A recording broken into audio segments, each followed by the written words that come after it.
Good morning to everybody out there in Swuggaland. I know. News of the era of Andor just dropped, and everybody wants to talk about it.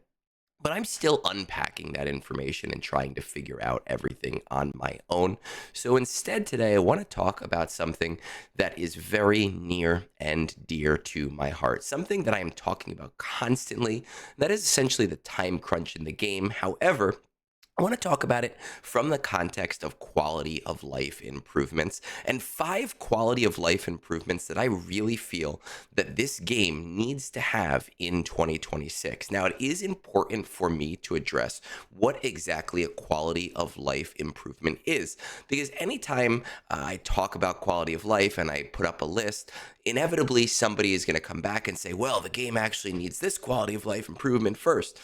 And whatever they say ends up being something that is actually a fundamental change to the game. So when we talk about a quality of life improvement, we are specifically talking about changes that don't actually change how the game works or how we play the game, but it shores up time, allows us to do what we are already doing in a quicker and more meaningful or more streamlined way, right? And that's going to be really important when we talk about those changes in just a second. So, with that said, let's get into it.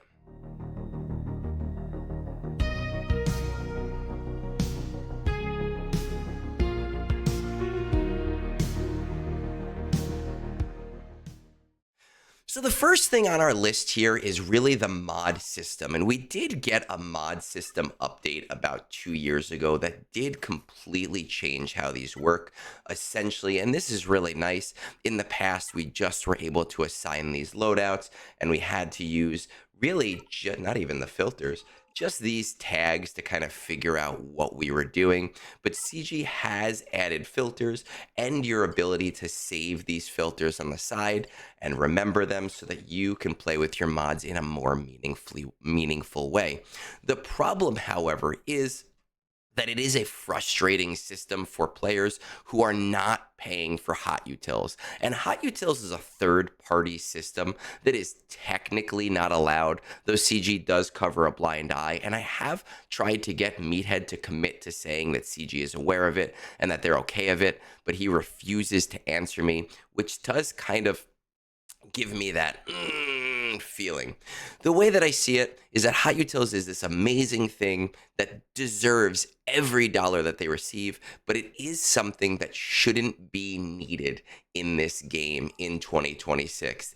All of its features for modding should be available to the players. Number one here, just in the modding system, there are actually only 200 loadouts that a player can use, but there are over 300 characters in the game. And if you're a hot utils user, you may not realize this because you don't use this system, but for players who need to mod switch, who are playing just the game as it is, you need to create a loadout for basically every single character with meaningful mods in your roster. That way, you can easily go back and switch every single character when you make those changes. That can be a problem when you have 300 Relic characters in your roster, but you have only 200 slots. Not to mention that some players are going to have different mods for a base loadout for a character, different mods for raid, different mods for GAC, different mods for TW, and this creates a strain on those players to be able to meaningfully mod their characters in the way that they want to. Additionally, when we use this mod filter system, which by the way I love, these filters on the side are not editable. And I know it seems like they are, and I can change things all that I want, but when I save that filter, it's a new filter on the bottom. And that's a problem because when I have a mod filter downline and I realize that I want to make this filter a little bit stronger, I need to bring it all the way to the bottom, and then I need to resave every single one of these filters as they are and reset them all. What needs to happen here is there needs to be a save filter button that allows it to just save the filter where it is in your downline. as well as a way for us to move these filters up and down the system so that now when I look at my mods and I want to say, hey, I do want to be a little bit more restrictive, but I want to be restrictive between these two sets right here instead of down here on the bottom, I can just create a new filter and I can move it up somewhere else in this downline. That would make things so much easier. The third thing that we need for mods, and please, CG, I have been begging for this for years and years and years, even in my Reddit days. We need a save and load for the entire roster. I know I would love it on a per character basis. I'd love it on a per team basis, but please just give us the ability to save all mods as a loadout for all characters. Let me save a baseline for everybody here so that I can play with my mods, move them around for a raid if I really want to, and then I can just hit loadout at the very end and it'll bring all my characters to where they are. This is essentially the most fundamental features that many players will use hot utils for, because it is such an in-demand thing in this game and its quality of life change is worth the money that players spend. As much as I think that this should be a free feature in this game, I honestly would pay crystals each time that I used the load feature, just so that I could save money on my Hot Utils subscription, or as a free-to-play player, to save me what is essentially hours and hours of time. Moving on to number 2, and I don't have this in game right now, so I'll just click on this. And this is Darth Vader's Duels End Era Challenge, but I'm talking about the marquee events. The marquee events for characters need to be simmable. CG, at the start of the Gungans, decided to give us this cool new system where you can get shards and rewards every day, but all of the tiers after the first tier are brain dead easy. And I'm not telling CG to make them harder, because I do think that would be very annoying when you have to do those battles every single day. But it is clear that they have made them brain dead easy to the point where you only have to attack once or twice before characters are defeated, specifically to make it so that they didn't have to be simmable. But if CG is going to give us this new era system where whaling on marquees is more and more encouraged, they need to take us out of the ecosystem of spending 5 to 10 minutes every day going through every single one of those tiers, starting a battle, going through, hitting my rewards. Please stop it. Give me a little button in the top left-hand corner that says Sim All, and it'll sim all of the tiers that I have already completed. Now, I know there is a counter argument that those marquees allow you to be able to get through some of the episode challenges, and I understand that fully, some of the character challenges, but the reality is that you can finish those in 1 to 2 days. You can do those relatively quickly, and if I choose to do them there versus Coliseum, or Coliseum versus there, is really my business as a player. Doing this would definitely make it so that I am far more likely to spend crystals towards a marquee, just because I hate the idea of going through each of those tiers each day. It's one of those dumb little chores like we had to do back in the day with challenges, and challenges were super easy, and you'd have to go through and you'd have to do every challenge twice. It's pointless. It's a time sink. It's not content. It is not the game. Number 3, and this is a big deal one that I'm surprised we didn't see with the episode, the Age of Andor, the Era of Andor, is that there is no way for us to save squads for our Coliseum.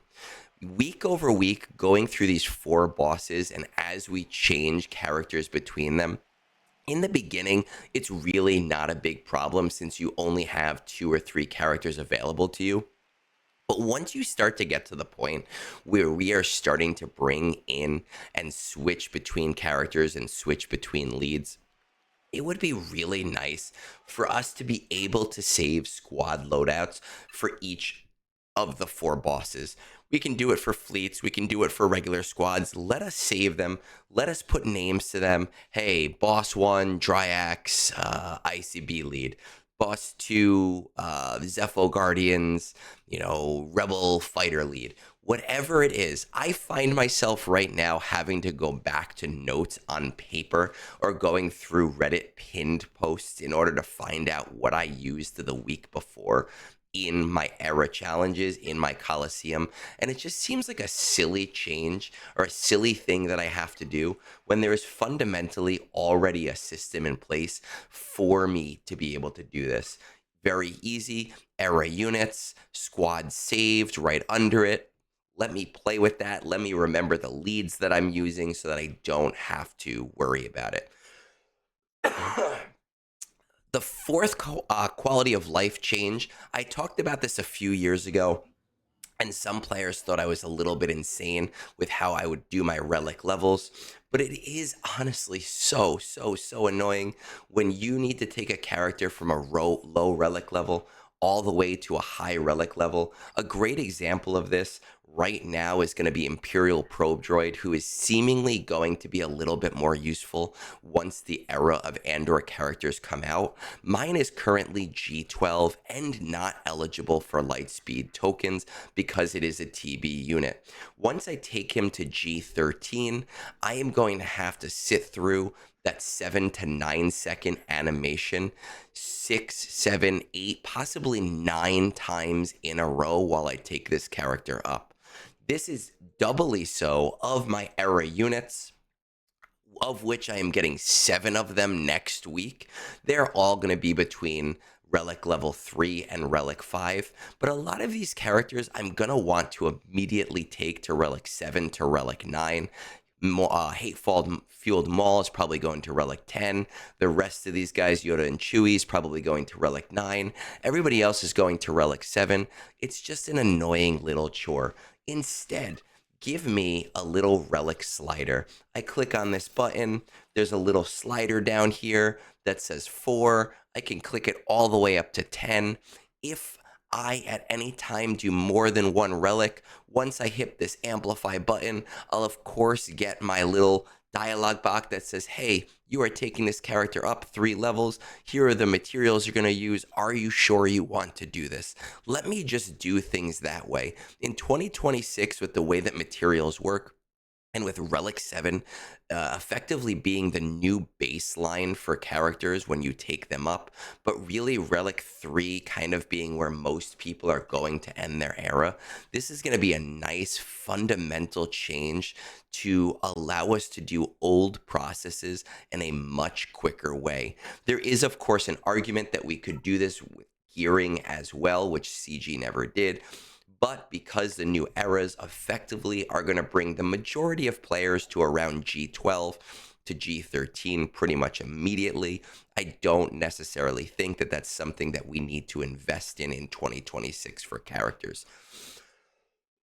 The final challenge, or the final quality of life change that I have here for you today actually involves datacrons. And datacrons can be really annoying because when we look at this screen, we don't really have an effective way to parse out what each of these datacrons are for.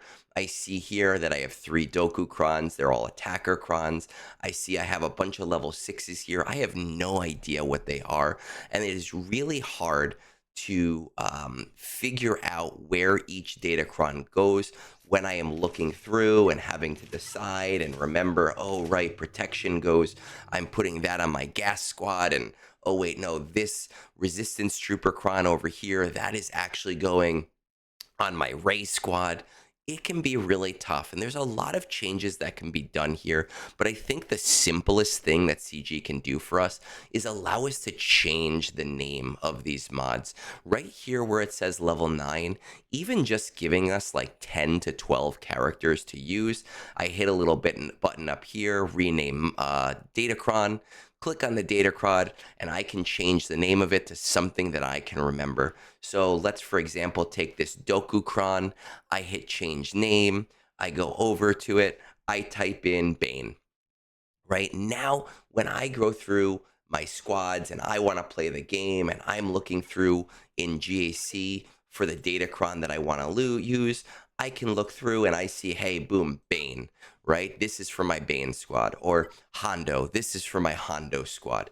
That gives me a really quick, easy way for me to look through, and I can rename those datacrons really, really quickly and easily. Now, it is important to note that this change would be client side.